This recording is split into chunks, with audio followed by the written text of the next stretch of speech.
Aura scellé son rapprochement avec son pays d'adoption et son président. Accolade et embrassade avec Vladimir Poutine. Image très commentée, on va y revenir. En une journée, l'acteur a multiplié les gestes symboliques. Alban Mikosi et Volodya Sidorov sont nos correspondants sur place. Une tenue traditionnelle endossée en même temps que la nouvelle citoyenneté et même quelques mots en russe. Comprendre Joyeux Noël. Toute la journée, Gérard Depardieu a affiché ostensiblement son bonheur de nouveau russe. C'est absolument merveilleux. Il y a beaucoup de cœur, beaucoup de... On sent un esprit dans cette terre qui est très fort.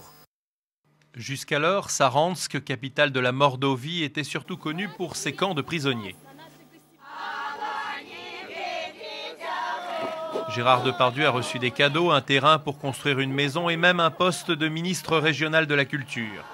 Mais l'image qui reste, c'est bien sûr ce nouveau passeport, volontiers exhibé. Pour ne pas gâcher la fête, les journalistes français ont été éloignés. L'objectif du Kremlin, ce message diffusé en boucle sur toutes les chaînes de télévision. Ceux qui disent du mal du président Poutine ne sont jamais sortis de chez eux. Ils sont restés en arrière depuis très longtemps. En recevant hier soir Gérard Depardieu dans sa villa de Sotchi, Vladimir Poutine avait un certain sourire. Il sait qu'il a réussi un coup politique très fort, faire apparaître la Russie comme une terre de liberté, alors que plus d'une centaine de personnes sont en prison pour des raisons politiques.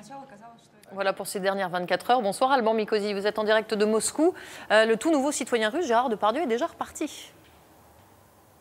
Oui, ce soir, Gérard Depardieu, et il le prouve en ce moment même puisqu'il a déjà quitté la Russie, destination la Suisse où il doit rencontrer Sepp Blatter, le président de la Fédération internationale de football, pour promouvoir du monde de football en 2008. Alors, Gérard Depardieu, ambassadeur de prestige de la Russie, c'est son nouveau rôle et ce n'est pas du cinéma, un rôle qui ne l'empêchera pas en principe de comparaître mardi devant un tribunal à Paris pour conduite en état d'ivresse. Et comme Gérard Depardieu n'a pas encore officiellement renoncé à la nationalité française, eh bien, à la frontière, une simple carte d'identité française lui suffira.